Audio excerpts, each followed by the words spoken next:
Good morning, Clinton. Mayor Scott Maddasion with us this morning. A lot of things to talk about this morning. And Mayor, we'll jump right into it. We'll go back Tuesday night.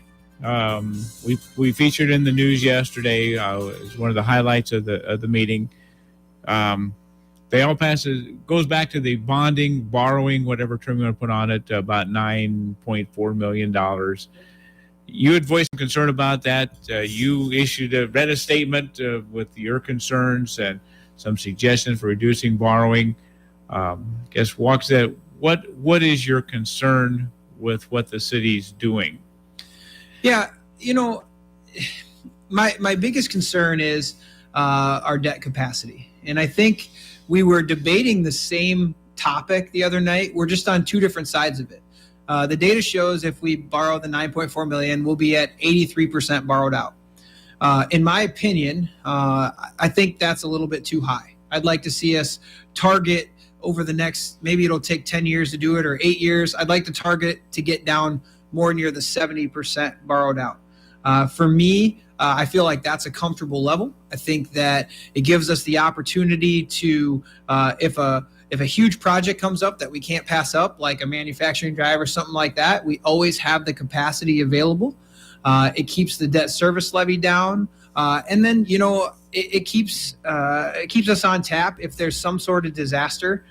You never know. I mean, obviously insurance covers a lot of things, but there could be a disaster that comes along that maybe not everything is covered, and we need to have that little bit of comfort, that little bit of cushion.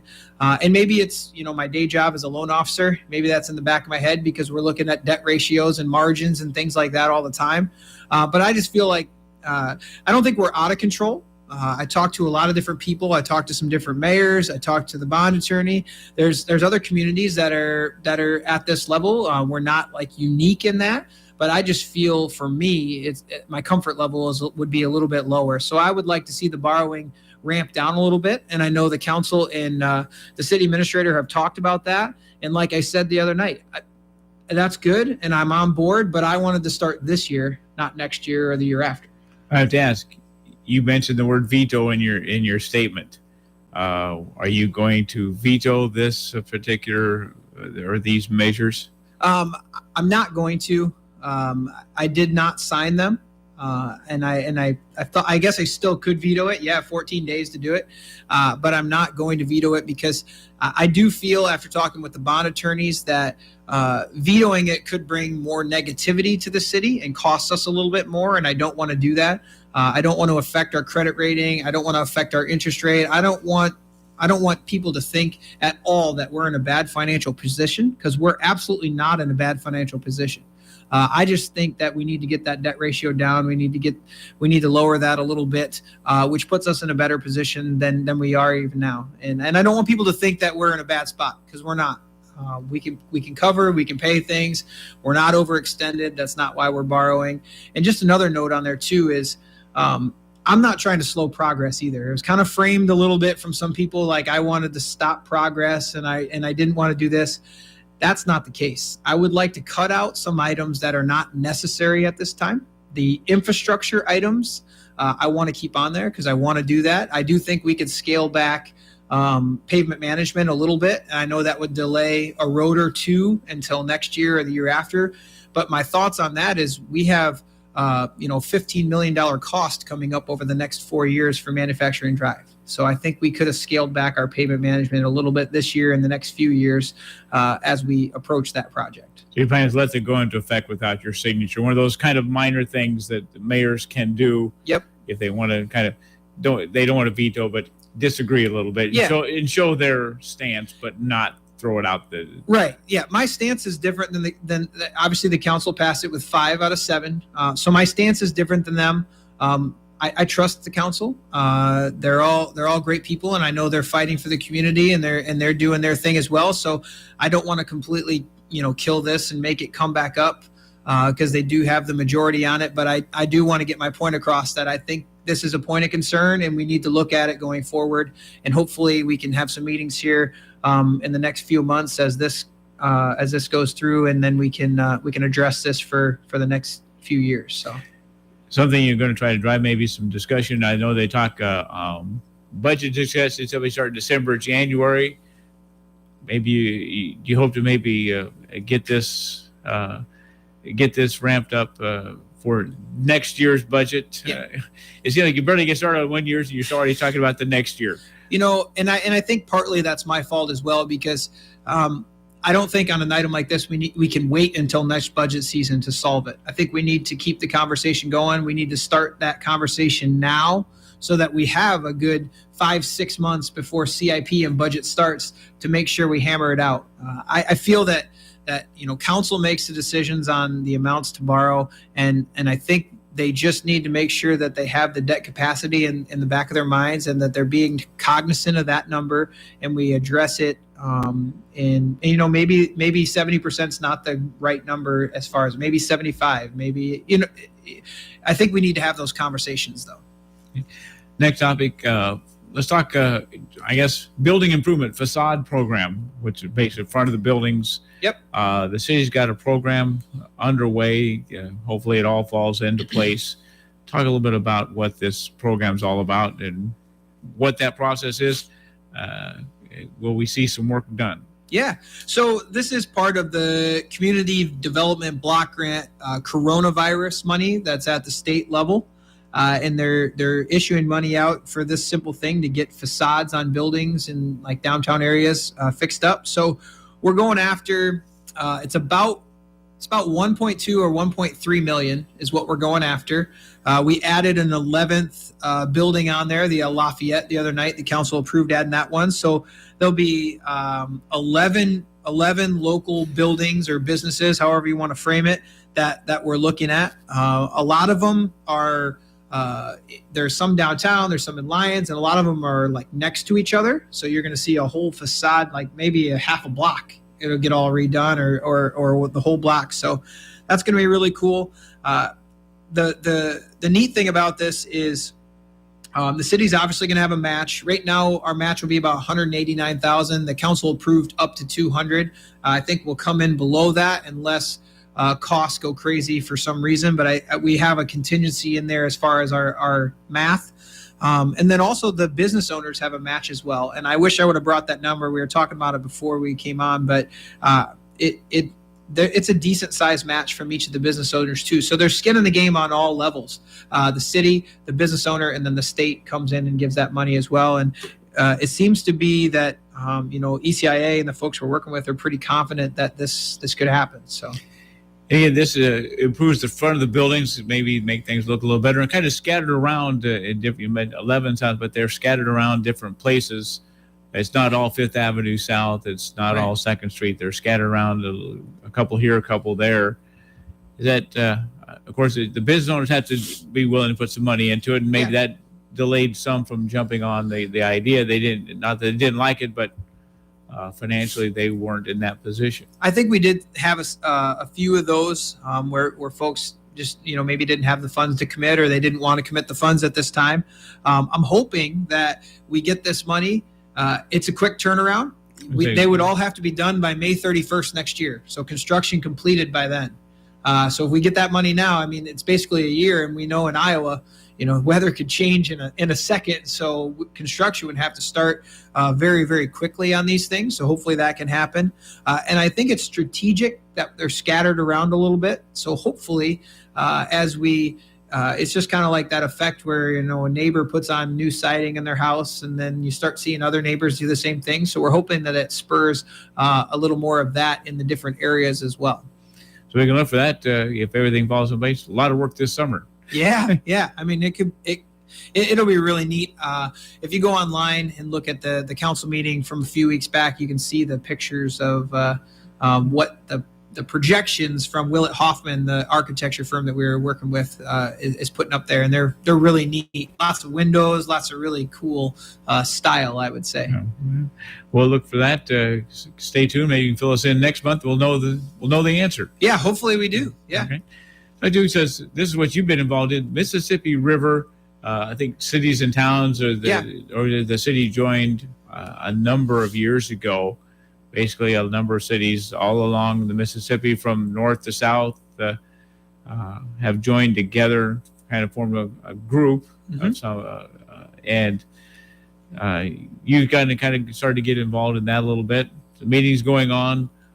What are some of the towns, cities along the Mississippi looking to do? Yeah, so there's 101 cities up and down the Mississippi that are in this now. Last September, I got elected as the treasurer of the entire organization. So I'm on the executive committee, which is really neat. And I've had a lot of fun getting involved with this community. And, I'm making friends with, the mayor of Memphis and the mayor of New Orleans and different things like that, which is really cool because obviously their cities are much larger than us, but they deal with some of the same types of issues that we have. So I've gotten a lot of good advice from them.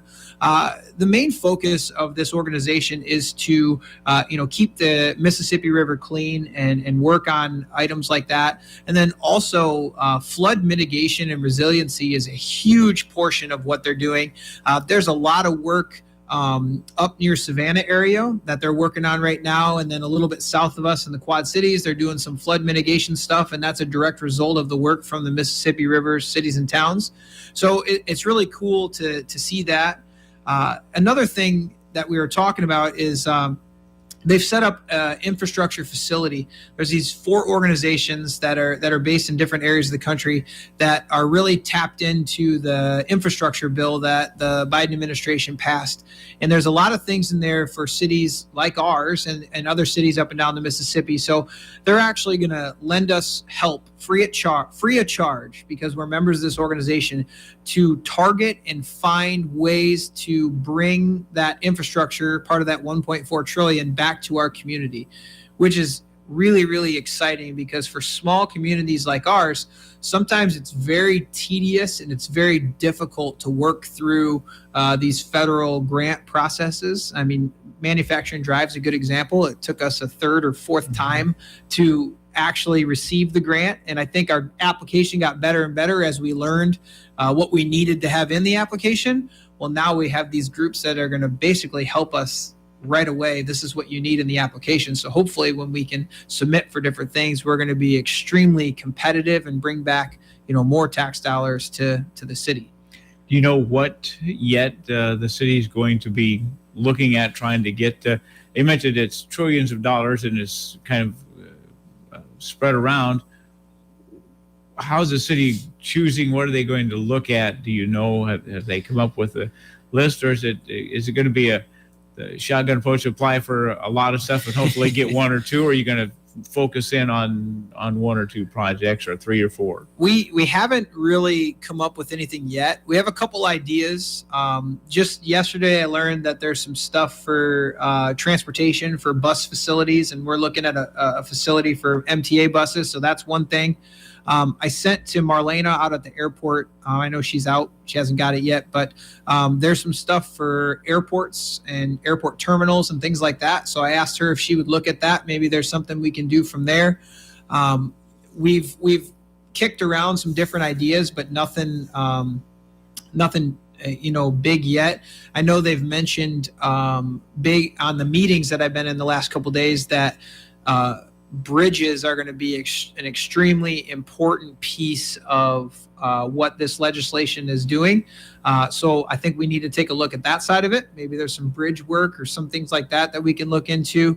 And we're gonna go in with kind of a whole plethora of things, and then have these organizations help us kind of narrow it down. So the plan would be the end, this month, and then maybe getting into April. We really try to bring up some ideas, get with this organization, get a target of what we want to go after. And I would expect that we would probably try to focus on maybe 2 or 3 things. I don't think it's in our manpower at the city hall to maybe apply for 10 or 12 or 15 different things. So I think we really need to focus on immediate needs and then do that and go after that way.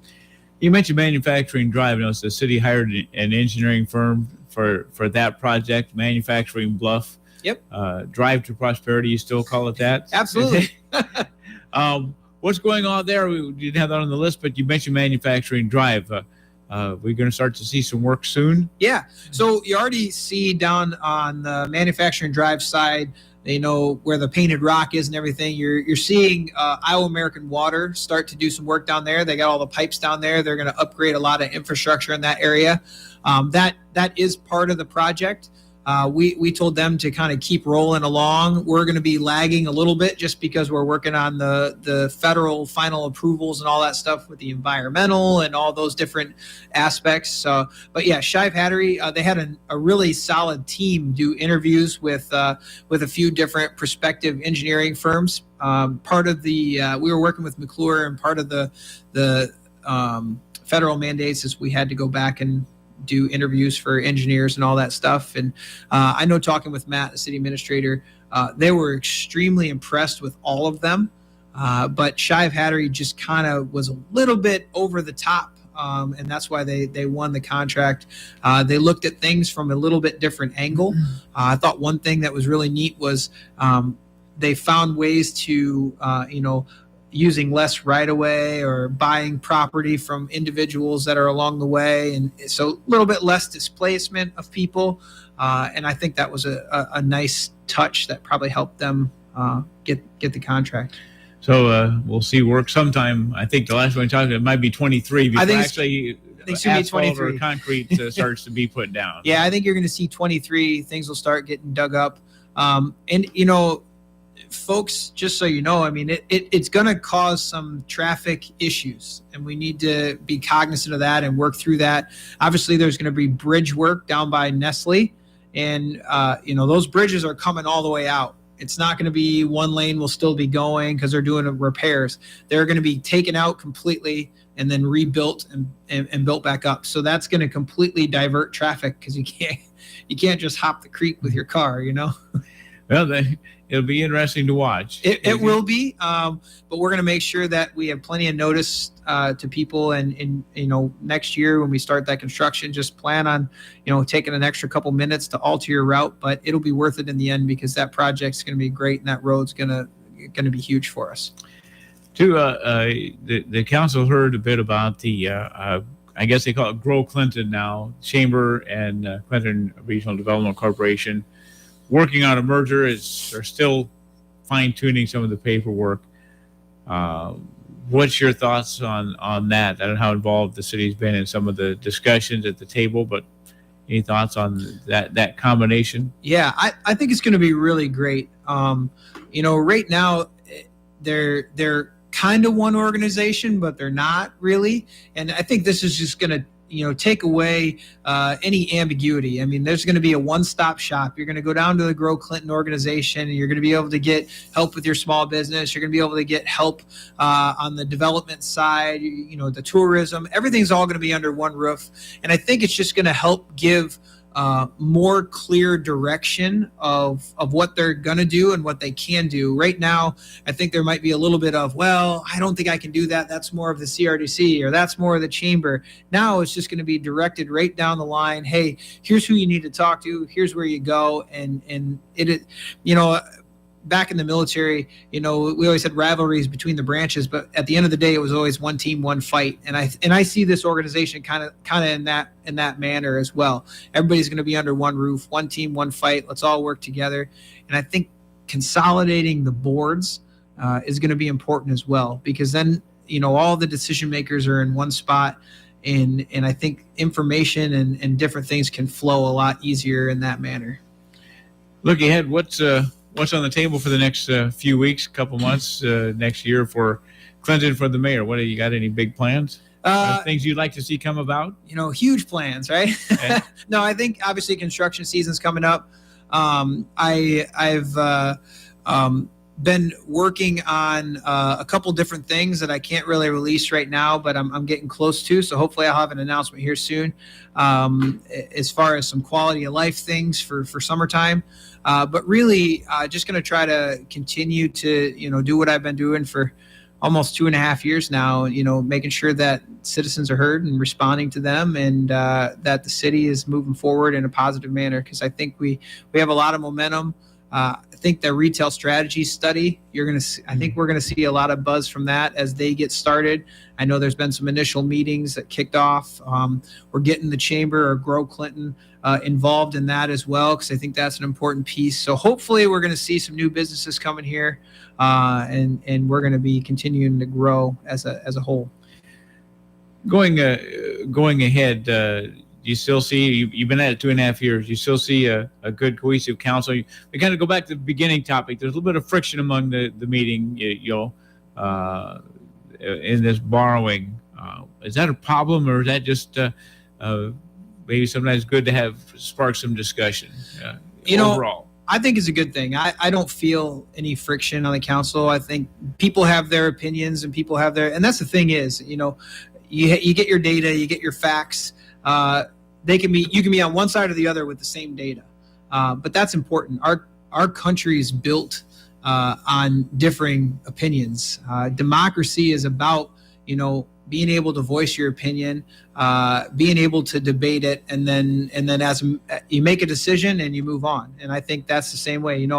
I'm not totally on board with the borrowing amount, but council made their decision, and I'm going to move on. I'm not going to dwell on it. I'm not going to bring it up. I'm not going to do that because I think that's counterproductive. It's the decision was made. We'll move on. We'll work on a policy, and we'll see what we're going to do the next couple of years. But at the end of the day, I like differing viewpoints. I think that's important. I think discussion at the council table is important. We don't want to see everybody just sit there and vote yes or no all the time. I want people to talk and discuss things because you never know. And I was talking to one of the council members, our newer ones, about this, and you never know if your thought might be the solution. So everybody should speak up and give their opinion because we may be able to come to a better solution if everybody's input is in there. Maybe this is one of the things you can't talk about, but it seems like we talked about it for a few months now. New business at the railport. Hoping it maybe, I think, was December. Then maybe it was January. Then maybe it was February. It's been anticipated. It sounds like a pretty major investment in infrastructure. Facilities, a big investment there. Can you give us any behind the scenes update? I will tell you this. The business name and their nature of business has not been announced yet because we're waiting on IEDA to do their thing. Matt has been working extremely hard with them to try to find common ground so we can get this announcement. But the business that's coming here has started to move forward already. They've been reaching out to local contractors. They've been reaching out to different people about things that they're going to need in the construction process.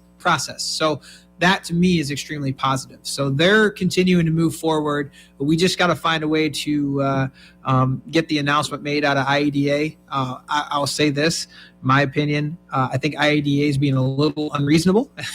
I think they need to understand where we're at with this, and I think they need to, work with us a little bit, and I think we'll get there. We're just a little bit slow.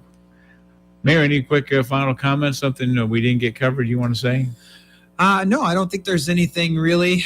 There's not any big event. I guess the one event coming up that I would plug that I unfortunately won't be able to be at, but the last Sunday in March is the omelet breakfast down at the Discovery Center. You're not going to be a guest chef this time? I actually will be out of town that weekend. I'll be coming back from Milwaukee that day, so I won't be able to be there. I had so much fun last year, and Eric Van Lanker, the auditor, taught me how to make the perfect scrambled eggs last year, and a couple mornings a week I'm making those perfect scrambled eggs. So if he's listening, thanks, Eric. I appreciate that. But yeah, I think that's a huge thing to support the Discovery Center. So make sure everybody goes out to that at the end of the month here. I'd like to thank Clinton Mayor Scott Maddasion for coming in today on our FYI program. Thanks, Mayor. Thank you.